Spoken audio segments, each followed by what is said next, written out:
ये कहानी है रामनगर के गांव की, जो हिमाचल की वादियों के बीच बसा हुआ था।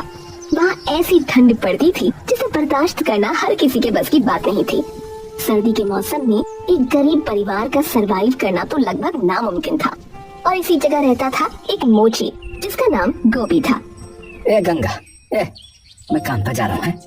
चाय तो पीते जाओ। अरे चाह लाओ जल्दी लाओ, आज पहले ही देर हो गई है। पिताजी मैं भी आपके साथ चलूं? अरे तू कहाँ जाएगा रे? मैं तो काम पे जा रहा हूँ।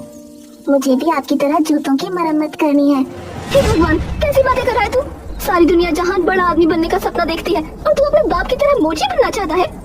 अरे गंगा, ये चंदन अभी छोटा है, उम्र के साथ समझ जाएगा। ठीक है, ये सब तुम्हारी वजह से है। तुम अमीर होते तो ये सब न होता। वैसे भी सर्दियाँ आ गई हैं, गरीबी का असली मजा तो अब आना शुरू होगा क्योंकि बर्फबारी शुरू होने लगी है। फिलहाल अब जाओ यहाँ से, इससे पहले कि मुझे और गुस्सा आ जाए। अरे ठीक है बाबा, जा रहा हूँ। गंगा हमेशा गोपी को उसकी गरीबी का ताना देती रहती थी, पर गोपी बहुत सीधा था। वो उससे कुछ नहीं कहता था, लेकिन उसकी दिक्कत बस यहीं तक नहीं थी। वो जब बाहर निकलता था तो उसके साथ उसकी कथित तौर पर छोटी जाति की वजह से भेदभाव भी होता था। जूते चप्पल की मरम्मत करवा लो भाई साहब। ओ राजू, जूते चप्पल की मरम्मत करवा लो। अरे चुप, तेरी हिम्मत कैसे हुई मेरी कोठी के सामने अपना ये सड़ा सा ठेला लगाने की? है बहुत बार मना किया है तुझे, पर तू मानता नहीं है ना। पर मालिक जमींदार ने उसकी एक बात न सुनी और उसका ठेला अपने आदमियों से कहकर छीन लिया। अरे साहब जी दया करो साहब जी दया करो साहब जी। ऐसे मैं क्या कमाऊंगा साहब जी, क्या खाऊंगा साहब जी, दया करो साहब जी। चला जा, वरना तेरी हड्डियां भी तोड़वा दूंगा, बता रहा हूँ। गोपी थके कदमों से घर की ओर चल दिया।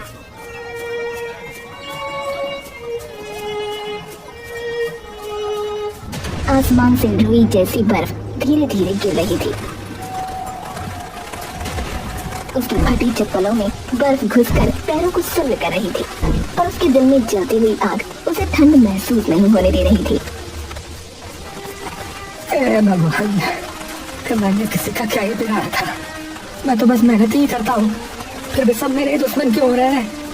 उसकी आंखों के कोने भीग चुके थे। वो धीरे धीरे अपनी छोटी सी टूटे झोपड़ी की ओर बढ़ा। झोपड़ी से धुआं नहीं उठ रहा था, मतलब चूल्हा ठंडा था। अंदर घुसते ही गंगा की झल्लाहट सुनाई दी। इतनी जल्दी क्यों आ गए? सर्दी में यूं बाहर मरे घूम रहे हो? कुछ काम धंधा हुआ कि फिर वही बहाने? गंगा, आज तो मेरा ठेला ही चला गया है। क्या? ठेला चला गया? किसने लिया? अरे वही जमींदार ने लिया। कहता है उसकी कोठी के सामने नीच लोग जो है ना, वो ठेला नहीं लगा सकते। उसके आदमी ने सब उठा लिया है। क्या कह रहे हो तुम? किस हक से उसने तुम्हारा ठेला छीना? क्या वो भगवान है? जाओ जाकर पुलिस में शिकायत करो। अरे गंगा, पुलिस हमारी नहीं सुनती है।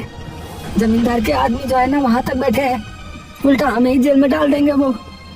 अरे तो अब क्या करेंगे? घर में आटा नहीं, दाल नहीं। चंदन 2 दिन से सूखी रोटी खा रहा है। मैं तो सह लूंगी भूख, पर तुम बताओ बच्चे को क्या खिलाऊं? क्या उसका भी पेट काट दूं? अरे भगवान जो करेंगे वो अच्छा ही करेंगे। तू परेशान मत हो गंगा, परेशान मत हो। अच्छा करेगा? हर बार यही बोलते हो। भगवान अगर अच्छा करता तो आज हमारे सर पर पक्की छत होती, न कि टपकती हुई झोपड़ी। गंगा की बातों में दर्द था, पर तानों का जहर भी। गोपी उसके शब्दों में छिपे दर्द को समझता था, पर जवाब देने की ताकत उसमें नहीं थी। वो बस एक टूटी सांस भरकर बोला, देख गंगा, कल से मैं जो है ना, मैं जंगल जा रहा हूँ। लकड़ियाँ जमा करके लाऊंगा, ठीक है? उन्हें बेचेंगे ना तो कुछ पैसे वैसे आ जाए, चूल्हा भी जल जाएगा और शायद जो है 2 वक्त की रोटी भी मिल जाए। और राशि वो कहाँ से लाओगे? चलो ठीक है, वो जो है ना सेठ मूलचंद, उनके पास जाता हूँ, शायद दे दे उधार। वो सेठ वही जो हर बार ताना मारता है? खैर जाओ, कोशिश कर लो। गोपी ने अपनी फटी हुई कमीज का बटन बंद किया, फटे जूतों को खींचा और सेठ मूलचंद की दुकान की ओर चल पड़ा।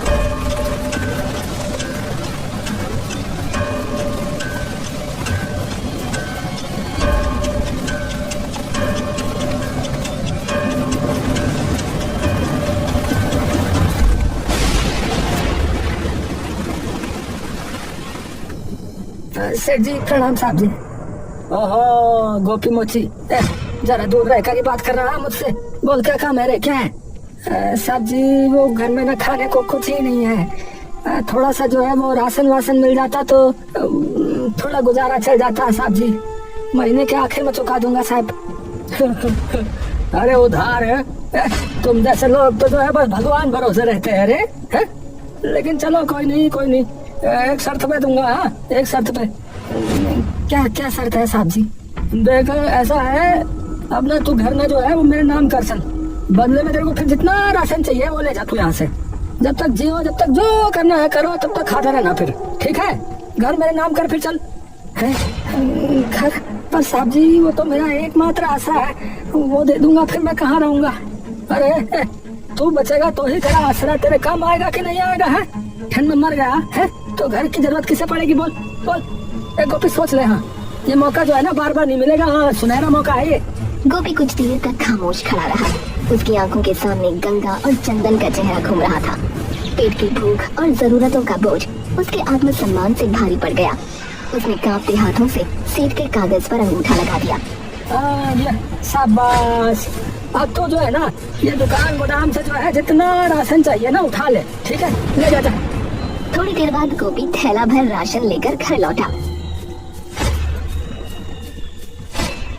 लेकिन गंगा तो सच्चाई जानते ही तुनक पड़ी। क्या तुमने हमारा घर उसके नाम कर दिया? गोपी तुम्हें समझ नहीं है क्या? वो सेठ बड़ा चालाक आदमी है, वो तुम्हारे सर से छत खींच लेगा। गंगा राशन तो देखो कितना सारा लेके आया हूँ। चंदन जो है अब भूखा तो नहीं सोएगा, थोड़ा सा बेच देंगे तो पैसों का जो है वो भी इंतजाम हो जाएगा। तुम भरोसा रखो सब ठीक हो जाएगा। रे ठीक? तुम्हें लगता है कुछ ठीक होगा? मुझे लगता है ये सेठ हमें बर्बाद कर देगा। अगले कुछ दिन राशन से घर चल गया।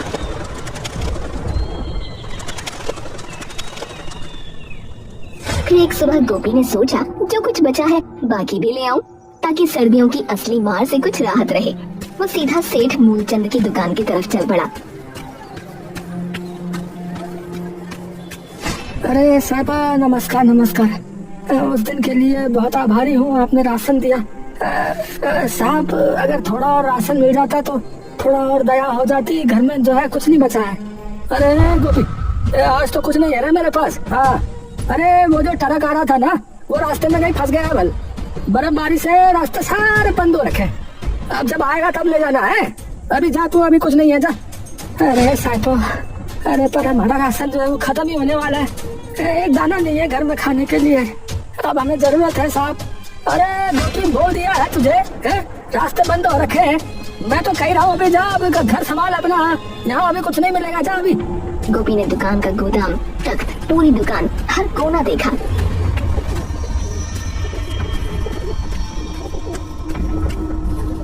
सचमुच राशन कहीं नहीं था।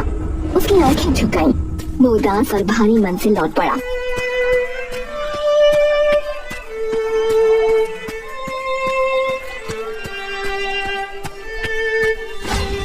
अरे गंगा वो सेठ कह रहा है कि माल जो है ना वो कहीं रास्ते में फंस गया है। बल कुछ नहीं है। देखा मैंने कहा था ना तुमसे, वो सेठ कितना चालाक है। पहले तो घर मांग लिया, अब राशन का बहाना बना रहा है। मैंने कहा था ना ये आदमी कमीनों का राजा है। गंगा तुम मत हंसो, बस मैं हाथ जोड़ रहा हूँ, ये बात पेट की है। हाँ पेट तो पेट काट लो तुम हमेशा कुछ ना कुछ उम्मीद जता देते हो। अब तुमने घर भी दे दिया। हे भगवान, चंदन की तबीयत भी ठीक नहीं है, बताओ क्या करें। कड़वी हंसी और शिकायतों ने घर को घेर लिया। गंगा उस पर टूट पड़ी, प्रश्न, ताने, दर्द सब एक साथ। चंदन जो अपनी छोटी आंखों में बेबसियत लेकर खड़ा था, अचानक रो पड़ा और उसके छोटे छोटे शब्द घर की दीवारों में गूंज गए। मम्मी, पापा ने तो घर बेच दिया, क्या अब हम सच में बेघर हो जाएंगे? चुप कर बेटा, ऐसी बातें मत कर। तुम बड़े होकर कुछ बड़ा बनोगे, पर तुम्हारे बाप को मैं कभी माफ नहीं करूंगी। गंगा, घर का जो थोड़ा बहुत राशन बचा है उसे आप बेच देते हैं, पैसों से कुछ खाने का इंतजाम कर लेंगे, और जो है ये चंदन की दवाई का भी। जो तुझे सोचता है वही कर ले, मुझे कोई मतलब नहीं रहा अब। तुम तो चाहते ही हो कि हम मर कर जाएं। गोपी ने मुंह पर ठोस लकीर ले ली और बचा हुआ छोटा सा पर्चा चाटा दाल का हिस्सा लेकर बाजार की ओर निकल पड़ा। वो पता नहीं कितनी बार खुद को टूटते हुए महसूस कर रहा था, पर बच्चे के लिए वो कुछ भी कर सकता था। अरे दाजू जल्दी करो, जल्दी, हवा तेज हो रही है। हवा क्या हवा हो रही दाजू, कैसी हवा? अरे सुन नहीं रहे, लोग कह रहे हैं बर्फ की आंधी आ रही है, जो लोग घर से बाहर है चलो भागो कह रहे हैं वहाँ, झट से अपने लोगों को जो है सुरक्षित जगह पे ले जाओ।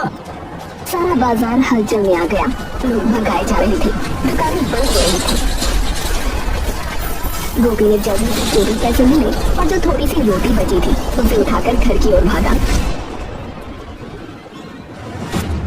गंगा, चंदन, तैयार हो जा बाबू, बर्फ का तूफान आ रहा है। बल हम वहाँ जाते हैं जंगल की तरफ, जहाँ पेड़ जो है ना बहुत घने हो रहे हैं। जंगल? यहाँ से पर कैसे?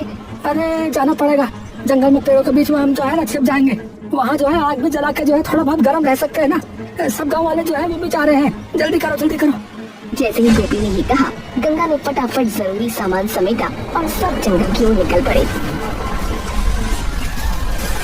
बर्फ के छोटे छोटे गुब्बारे हवा में नाच रहे थे और आसमान होकर काला हो रहा था।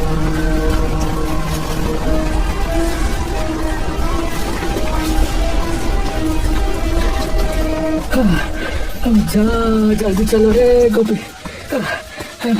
अरे ये पहाड़ की कठिन जिंदगी, बुढ़ापे में सांस चढ़ रही है मेरे को। ओ भगवान, हमारी जिंदगी अचानक ही कितनी नाजुक हो गई। लोगों का छोटा सा काफिला जंगल की ओर बढ़ा। हर किसी के चेहरे पर डर, पर दिल में एक उम्मीद, कहीं तो गर्मी मिल जाएगी। गोपी ने मुड़कर देखा, सब कुछ बर्बाद हो चुका था। वो लोग जंगल में जाकर सो गए। गंगा, गंगा, जल्दी उठो जल्दी उठो, जंगल में पानी भर रहा है, पानी भर रहा है, जल्दी उठो। हे भगवान, कहीं सुकून नहीं है, अब क्या करेंगे? अरे जल्दी से फटाफट पेड़ में चढ़ जाओ, जल्दी चढ़ जाओ। मैं भी जो है चंदन को लेकर पेड़ पे आता हूँ, तुम चढ़ो चलो चलो। वो लोग पेड़ पर चढ़ गए। गोपी ने देखा कि बचा हुआ जो कुछ भी था, थैला, थोड़ा राशन, कुछ कपड़े, सब पानी के साथ बह चुका है। अब तो पेड़ों पर ही रहना पड़ेगा, जमीन पर लौटना मुमकिन नहीं। ओहो, मैं पेड़ पर जो है ना सही से रहने के लिए कुछ करता हूँ। अच्छा कुछ करता हूँ मैं। क्या? अरे देखते जा देखते जा। गोपी ने पेड़ के तने को एक हिस्से को काटकर और जोड़कर एक छोटा सा तख्ता बनाया। उसकी कारीगरी में कुछ खास बात थी। धीरे धीरे उसने एक छोटी सी झोपड़ी का ढांचा तैयार किया जो शाखाओं पर टिकी हुई थी। तुमने ये क्या किया? ये तो कमाल है गोपी। अरे बस ये छोटी सी झोपड़ी बन गई, हवा और पानी से बचने के लिए है। पर अभी इसमें एक कमी है रे, ये पाक नहीं है, इसके ऊपर छत जो है ना छत नहीं है। हवा से ये उड़ जाएगा और फिर ठंड हमें जो है ना वो हिला देगी। तो इसको जो है किसी तरह पाक बनाना होगा, ढकना होगा इसे। और जरा ही देर में झोपड़ी जैसे घोंसले में बदल गई। चंदन उसकी कला देखकर ताली बजाने लगा और बाकी लोग भी चकित होकर उसकी तारीफ करने लगे। वाह पापा, आपने तो कमाल कर दिया, मैं बड़ा होकर आपके जैसा बनूंगा। गोपी, तू सच में कारीगर है। अगर तू चाहे तो पूरे गांव के लिए ऐसा घर बना सकता है। तभी सेठ मूलचंद भी पेड़ के पास आया। वो झोपड़ी को देखकर थोड़ी देर खामोशी से खड़ा रहा और फिर बोला, अरे ये घर तो बड़ा अच्छा बना है। ऐसा लग रहा है इस पेड़ पे जो घर है ना वो अब मेरा ही होना चाहिए। अरे साहब, अरे ये आपका घर कैसे हो सकता है? अरे कुछ भी तो मत बोलो। गोपी, मैं कह रहा हूँ ना, अरे जो अंगूठा लगाया था ना कॉन्ट्रैक्ट पे, कागज पे अंगूठा नहीं लगाया था तेरा, उसमें लिखा था जो तेरा घर होगा वो मेरा घर हो जाएगा। तुम्हारा असली घर तो तूफान ने बर्बाद कर दिया ना, कर दिया कि नहीं कर दिया बोल? तो अब यही मेरा घर हुआ नहीं हुआ? हुआ नहीं हुआ बोल? कॉन्ट्रैक्ट के जो है मुताबिक हो रहा है ये। हाँ, ये घर जो है तुमको मुझे देना होगा अब। हाँ। गोपी को आग सी उठी, पर इस बार मोर्चा गंगा ने संभाला। वो बोली, लोभी कहीं के, इस आपदा में भी लोग नहीं छोड़ता, शर्म आनी चाहिए तुम्हें। तो तुझमें बिल्कुल इंसानियत नहीं है। अरे शर्म है गोपी है, जिसने करी ना शर्म उसके फूट गए कर्म, समझा? ये कहेगा बड़े बुजुर्ग हमारे। हाँ। बहस तेज हो गई। सेठ, अगर तुमने हमारे घर पर नजर डाली तो यही पानी में डुबा दूंगी तुमको। अरे हाँ, और जैसे तो फिर मैं चुप ही रहूंगा। है, मैं चुप ही रहूंगा। चूड़ियाँ नहीं पहनी है मैंने। हाँ, चूड़ियाँ नहीं पहनी है मैंने। चूड़ियाँ पहनी है पर वही तेरे सर पर तोड़ूंगी। अरे बस करो भाग्यवान है, चुप हो जा तू चुप हो जा। ठीक है ठीक है ठीक है गोपी, ठीक है, चल मैं तेरा ये घर नहीं लूंगा। नहीं लूंगा मैं तेरा ये घर, नहीं ले रहा। पर फिर तुझे जो है ना मुझे भी ऐसा ही घर बना के देना होगा, समझा? समझ गया ना, यही मेरी शर्त है। हाँ। गोपी ने बिना हिचकिचाए सर हिलाया और जोर से कहा, ठीक है मैं बना के दे दूंगा। ठीक है, पर एक बात जान लो साहब, हाँ, जो इंसान जो है ना आपदा में भी लोग नहीं छोड़ता है ना, उससे नीच कोई नहीं है। हाँ, वो आज नहीं तो कल पछताता जरूर है। हाँ, देवता उसे ना छोड़ते नहीं है। हाँ, बता रहा हूँ गोपी, मेरे को ना देवता की धमकी मत देना, बता रहा हूँ। ज्ञान मत दे मुझे, चल काम शुरू कर, तेरे जैसे बहुत देखता हूँ मैं। हाँ।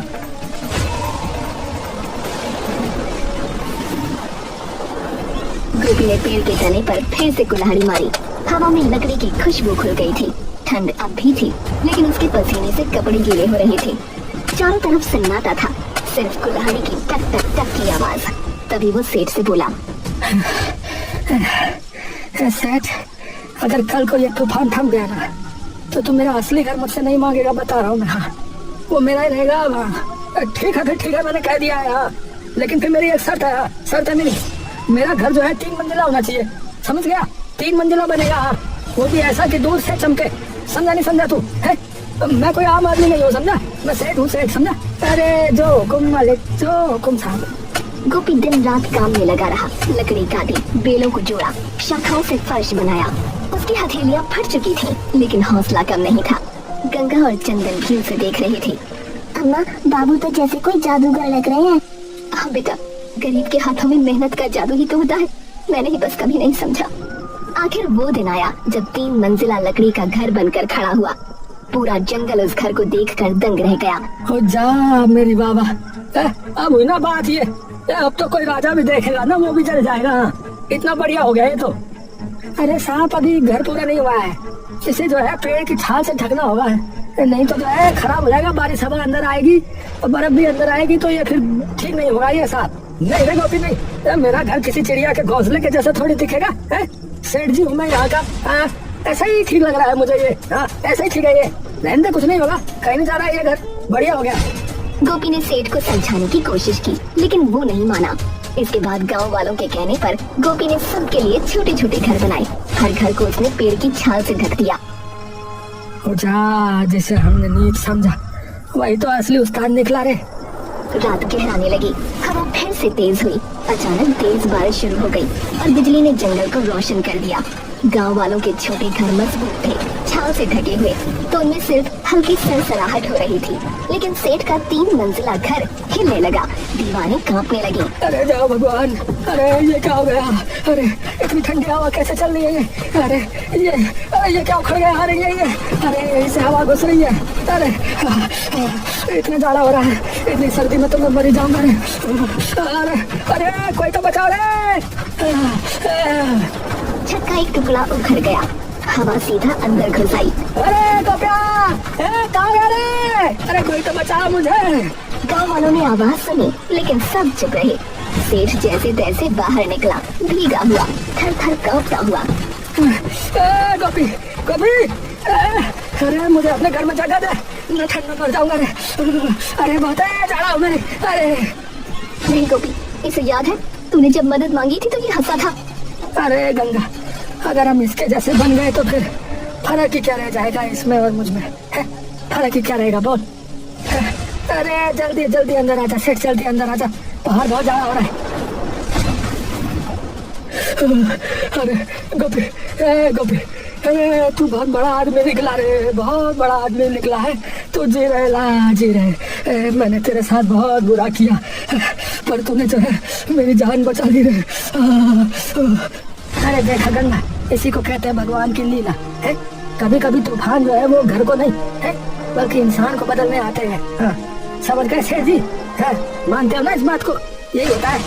सेठ की आंखें भर आईं। अब सेठ सुधर चुका था और फिर अगली सुबह से मौसम सुहावना होने लगा और जल्द ही सब अपने गांव वापस लौट गए।